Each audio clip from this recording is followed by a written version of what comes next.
Manchester City returned to 16 points clear at the top of the Premier League as they cruised to a 2-0 victory against Stoke. The away side never had to move up through the gears to win and surely now have one hand on the trophy with 8 games to go. David Silva scored both goals for Man City as he finished off a couple of excellent moves from Pep Guardiola's men either side of half-time. Here's what Sportsmail's Jack Gauhan learned at the Bet365 Stadium on Monday night. Stoke supporters had clearly been reading the local newspaper beforehand. The Sentinel dedicated a section of its pre-match preview to Hoodaboo and the answer read, "Anything in blue."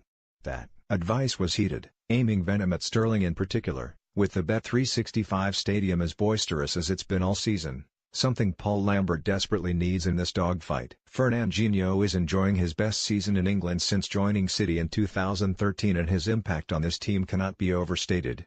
Also making his comeback after a fortnight out, he imperiously mopped up in midfield and quietly did the perfect job in making sure Xherdan Shaqiri struggled to cut inside too often, instead forced onto his unfavored right foot. The respected Seas Football Observatory released findings yesterday revealing that Ederson's real market value had increased by £66.1 million since joining from Benfica, now making him worth £87.5 million. It is really difficult to argue with that after watching the goalkeeper expertly sweep up long balls and complete a fine tip over his crossbar to save Kyle Walker's some own goal embarrassment. Raheem Sterling's final ball and end product is still occasionally criticized, but the perfectly weighted cross for David Silva's opener showed just how far the winger has come under Pep Guardiola.